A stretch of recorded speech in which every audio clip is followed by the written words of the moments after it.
Assalamualaikum warahmatullahi wabarakatuh. Perkenalkan, nama saya Solika Indarti, NIM 50420053 dari kelas MKS 1B. Saya akan membahas paragraf dalam bahasa Indonesia.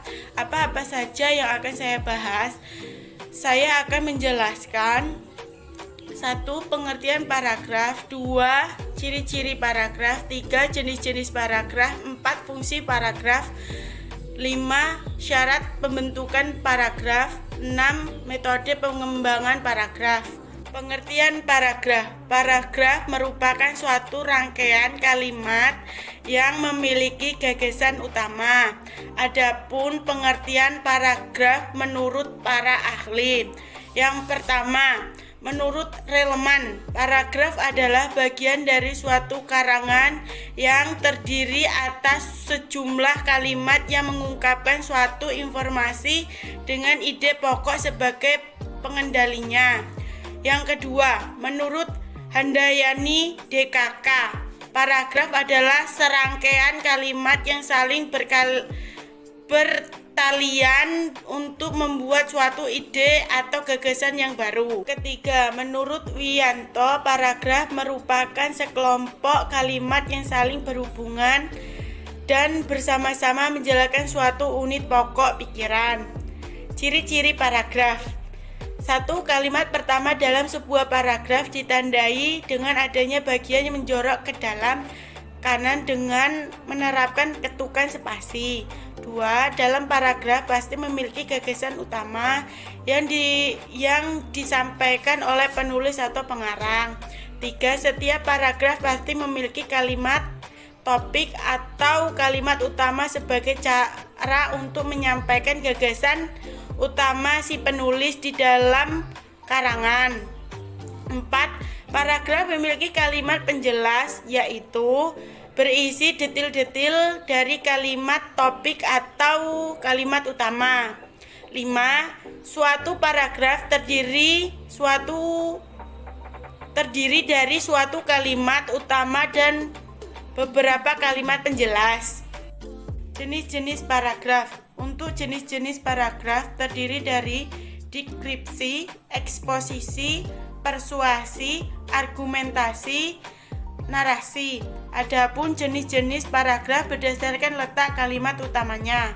Terdiri dari deduktif, merupakan jenis paragraf yang kalimat utamanya berada di awal paragraf. Indukatif merupakan jenis paragraf yang kalimat utamanya berada di akhir paragraf.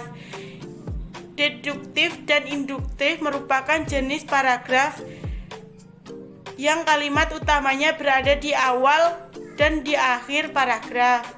Tersebaran merupakan jenis paragraf yang kalimat utamanya berada pada keseluruhan paragraf.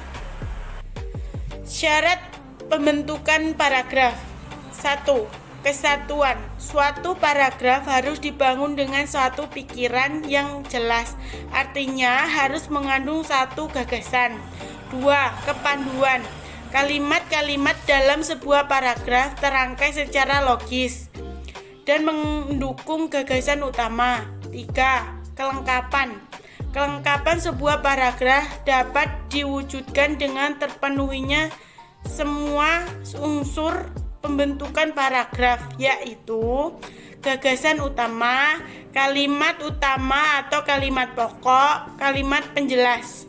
Fungsi paragraf. 1. Paragraf dalam sebuah kalimat dapat menjadi pengantar ide-ide, isi kalimat, dan penutup pada tulisan yang dibuat oleh penulis.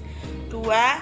Mencurahkan suatu perasaan dan pemikiran penulis dalam sebuah karya atau kalimat dalam bentuk tulisan yang secara logis dan dapat diterima oleh pembaca. 3.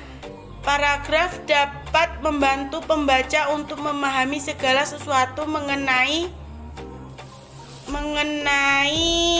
isi dari topik dalam sebuah tulisan.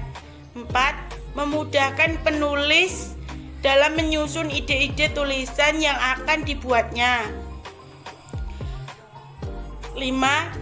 Dapat membantu penulis dalam mengembangkan gagasan-gagasan atau ide dari segala sesuatu yang berhubungan dengan topik yang akan ditulis menjadi sebuah karya tulis.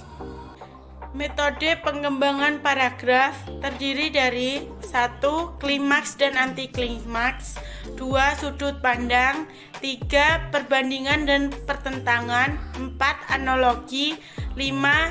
Contoh, 6. Sebab dan akibat, 7. Proses, 8. Umum dan khusus, 9. Klasifikasi, 10. Definisi luas. Sekian pembahasan mengenai paragraf dalam bahasa Indonesia. Terima kasih. Wassalamualaikum warahmatullahi wabarakatuh.